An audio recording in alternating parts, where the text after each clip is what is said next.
राधे राधे मेरे प्यारे भाइयों बहनों माताओं व बंधुओं। आज मैं आपके लिए लाई हूँ पुरुषोत्तम मास की एकादशी का महात्म। बंधुओं, पुरुषोत्तम मास की एकादशी 13 अक्टूबर 2020 मंगलवार की है। बंधुओं, पुरुषोत्तम मास की एकादशी का बहुत अधिक महात्म है बंधुओं, जिसे मैं आपको अवगत कराने जा रही हूँ। बंधुओं, यदि आपने हमारे चैनल को अब तक सब्सक्राइब नहीं किया तो जरूर करें और बेल आइकन दबाना ना भूलें, ताकि आपको हमारी आने वाली सभी वीडियोस की जानकारी सबसे पहले हो सके। बंधुओं, वीडियो को पूरी सुनने के बाद कमेंट बॉक्स में श्री विष्णु भगवान की जय जरूर लिखें। बोलो विष्णु भगवान की जय, लक्ष्मी माता की जय, पुरुषोत्तम मास की जय। युधिष्ठिर ने पूछा, भगवान, मैं विष्णु जी के व्रतों में उत्तम व्रत का, जो सब पापों को हर लेने वाला, व्रती मनुष्यों को मनोवांछित फल देने वाला हो, श्रवण करना चाहता हूँ। जनार्दन, पुरुषोत्तम मास की एकादशी की कथा कहिए। उसका क्या फल है और उसमें किस देवता का पूजन किया जाता है? प्रभु, किस दान का क्या पुण्य है? मनुष्यों को क्या करना चाहिए? उस समय कैसे स्नान किया जाता है? किस मंत्र का जप होता है? कैसी पूजन विधि बताई गई है? पुरुषोत्तम मास में किस अन्न का भोजन उत्तम है? भगवान श्री कृष्ण बोले, राजेंद्र, अधिक मास आने पर जो एकादशी है वह बहुत ही उत्तम होती है। उसके व्रत के प्रभाव से लक्ष्मी अनुकूल होती है। उस दिन ब्रह्म मुहूर्त में उठकर भगवान पुरुषोत्तम का स्मरण करें। विधि पूर्वक स्नान करके व्रती पुरुष व्रत का नियम ग्रहण करे। घर पर जप करने का 1 गुना, नदी के तट पर दुगुना, गौशाला में सहस्त्र गुना, अग्निहोत्र ग्रह में 1100 गुना, शिव के क्षेत्र में, तीर्थों में, देवताओं के निकट तथा तुलसी के समीप लाख गुना और भगवान विष्णु के निकट अनंत गुना फल प्राप्त होता है। अवंतीपुरी में शिव शर्मा नाम का एक श्रेष्ठ ब्राह्मण था। उसके 5 पुत्र थे। उनमें जो सबसे छोटा था वह पापाचारी हो गया, इसलिए पिता और स्वजनों ने उसे त्याग दिया। अपने बुरे कर्मों के कारण निर्वासित होकर वह बहुत दूर वन में चला गया। दैव योग से एक दिन वह तीर्थराज प्रयाग में जा पहुंचा। भूख से दुर्बल शरीर वह पापाचारी हो गया, इसलिए पिता तथा स्वजनों ने उसे त्याग दिया। अपने बुरे कर्मों के कारण निर्वासित होकर वह बहुत दूर वन में चला गया। देव योग से एक दिन वह तीर्थराज प्रयाग में जा पहुंचा। भूख से दुर्बल शरीर और दीन मुख लिए उसने त्रिवेणी में स्नान किया।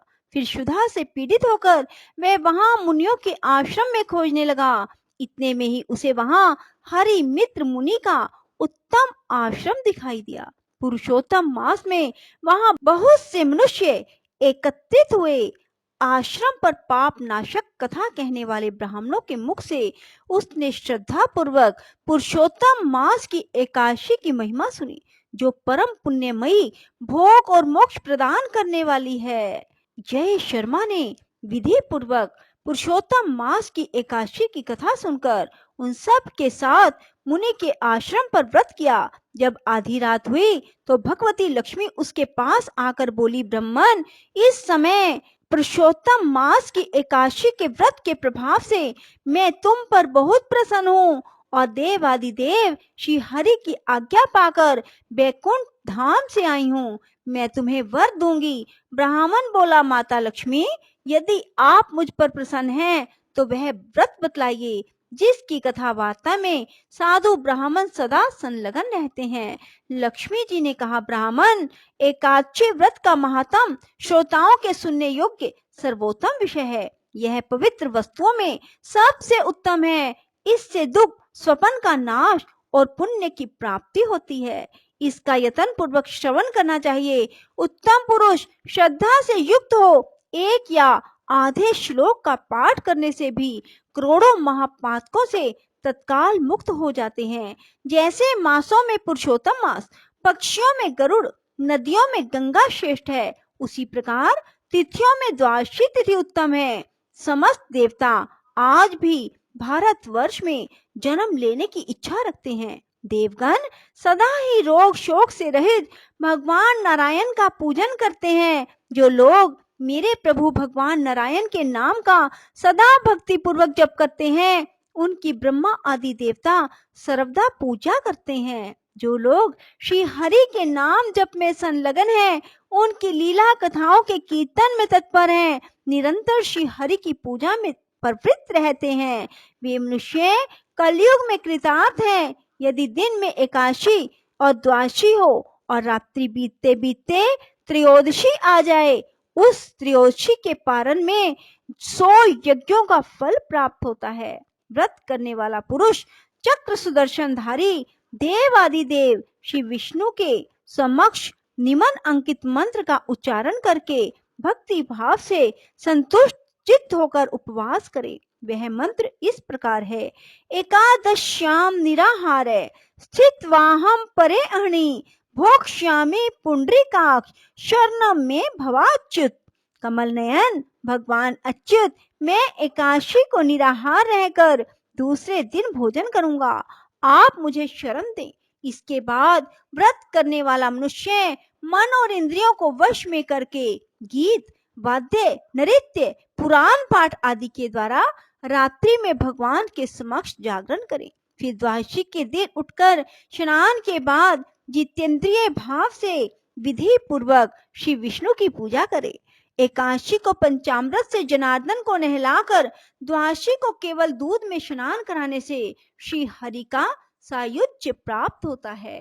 पूजा करके भगवान से इस प्रकार प्रार्थना करें: केशव, मैं अज्ञान रूपी रतौंधी से अंधा हो गया हूँ, आप इस व्रत से प्रसन्न हो और प्रसन्न होकर मुझे ज्ञान दृष्टि प्रदान करें। इस प्रकार देवताओं के स्वामी देवादिदेव भगवान गदाधर से निवेदन करके भक्ति पूर्वक ब्राह्मणों को भोजन कराएं, उन्हें दक्षिणा दें। उसके बाद भगवान नारायण के शरणागत होकर बलि वैश्य देव की विधि से 5 महायज्ञों का अनुष्ठान करके स्वयं मौन हो अपने बंधु बांधवों के साथ भोजन करें। इस प्रकार जो शुद्ध भाव से पुण्य में एकादशी का व्रत करता है, वह पुनरावृत्ति से रहित वैकुंठ धाम को प्राप्त होता है। भगवान श्री कृष्ण कहते हैं, राजन, ऐसा कहकर लक्ष्मी देवी उस ब्राह्मण को वरदान दे अंतर ध्यान हो गई। फिर वह ब्राह्मण भी धनी होकर पिता के घर पर आ गया। इस प्रकार जो पुरुषोत्तम मास की एकादशी का व्रत करता है और एकादशी महात्म सुनता है, वह सब पापों से मुक्त हो जाता है। युधिष्ठिर बोले, जनार्दन, पाप का नाश और पुण्य का दान करने वाली एकादशी के महात्म का पुनः वर्णन कीजिए, जिसे इस लोक में करके मनुष्य परम पद को प्राप्त होता है।